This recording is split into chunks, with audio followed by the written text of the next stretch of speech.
Hi, I'm Ryan Szymanski, curator for Battleship New Jersey Museum and Memorial. And it's been a while since we did story time with Uncle Ryan, so today we're going to do a very brief reading. This reading comes out of Paul Stilwell's Battleship New Jersey Complete History book, which is something of a sequel to the Battleship New Jersey Illustrated History book that was published in March of 1986. Now, this book, again, published in 86, is only halfway through the 1980s commissioning period. There are still another 5 years of active life for Battleship New Jersey that don't show up in this book. Plus, it's been out of print since before I was born. So myself and many other historians of my generation have had to find used copies like this one. This book is coming out tomorrow on August 5th, although some people who have ordered online have already received them.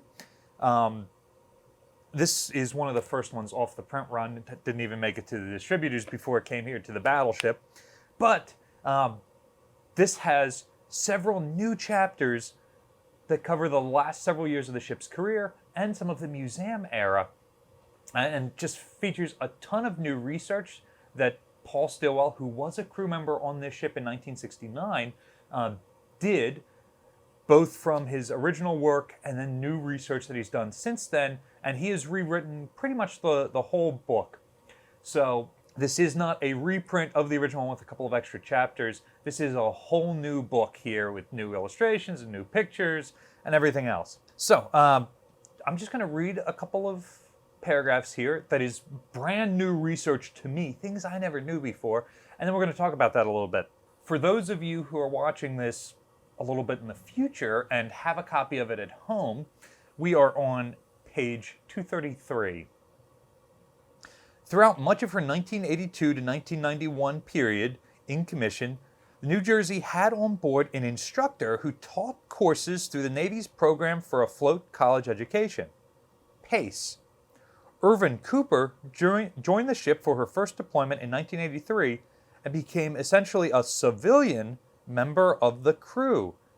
He had been a Navy shipboard supply officer during World War II and the Korean War. He later taught in the San Diego school system and retired before joining PACE. He brought with him a master's degree in school administration and supervision.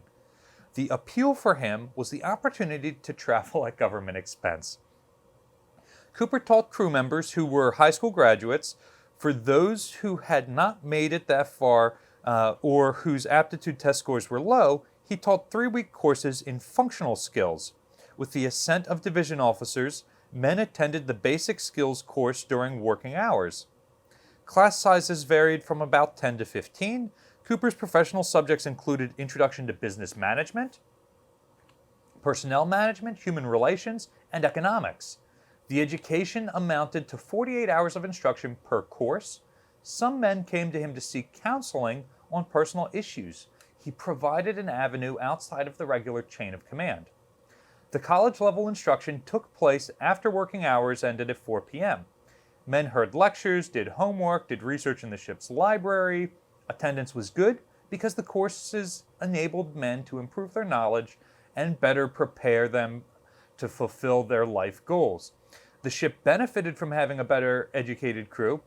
Because some men left and others came, Cooper had a continuing supply of new students. Some were commissioned officers, but most of the pupils were petty officers. Successful completion included a transcript with college credits that could be transferred to an accredited institution and provide a head start towards a college degree.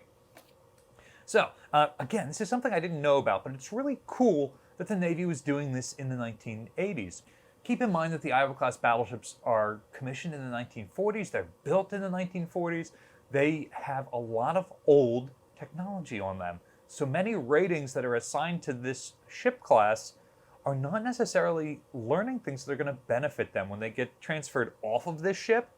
The guys who man the 16-inch guns or the 600-pound steam plant likely are not going to go to another vessel that has a similar system. So it's not helping their Navy careers. And being able to operate some of those systems, like being a 16-inch gunner's mate, what do you do with that information once you leave the Navy? How does that benefit you? So the fact that the Navy is recognizing this especially in an era of all volunteer military, and providing these resources for student sailors to better themselves while they're in the service, give them a head start when they leave the service for their civilian lives, is really important. It also got us thinking about civilians on board the battleship. Battleship New Jersey, in her active career, was always a commissioned warship. So you think about her crew being active duty Navy personnel and Marines. And then there are times when we have reservists on board. There are times when you have service academy students on board, like Naval Academy midshipmen during cruises. But it got us thinking about what other instances of civilians on board are there. I'm not aware of any from the 40s or 50s. That doesn't mean that it didn't happen, but the 1960s is the earliest time when we're aware of a civilian on board.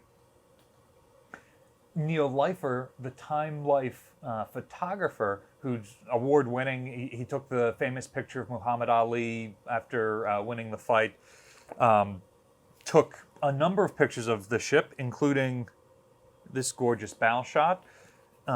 This is from Dreadnought Returns, which is largely his personal photography of the ship getting ready for reactivation. He's got another one that he published called Dreadnought Farewell, which is the same thing just during deactivation. And he published a third book that's just photography of the ship. So he was a civilian on board the ship. Oh yeah, here's the famous Playboy picture. Playboy bunny picture. He was a civilian on the ship throughout different time periods in the 1960s.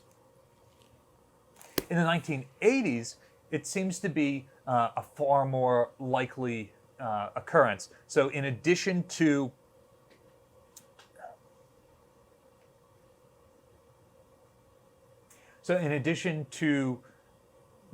teachers on board as part of the PACE program, we're also aware during the late 1980s, the ship would have had a Naval Investigative Service special agent. And we're in the NIS office right now.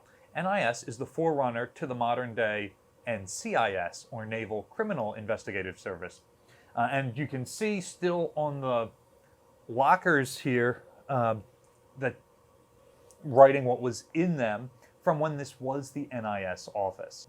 At various times in the 1980s, there was a single civilian NIS special investigator assigned to the ship. It was the Legal and Master at Arms department on the ship.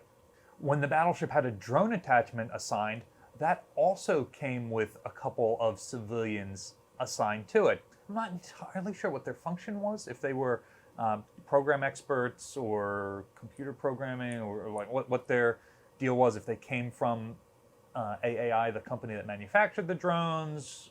Not entirely sure, but it was still a very experimental process, so I'm not entirely surprised there were civilians on board with that. During some of our shakedown cruises, we would have had civilian members of Naval Sea Systems Command, NAVSEA, on board, including Mary McKinnon, who was one of the very few females who ever sailed on board the ship.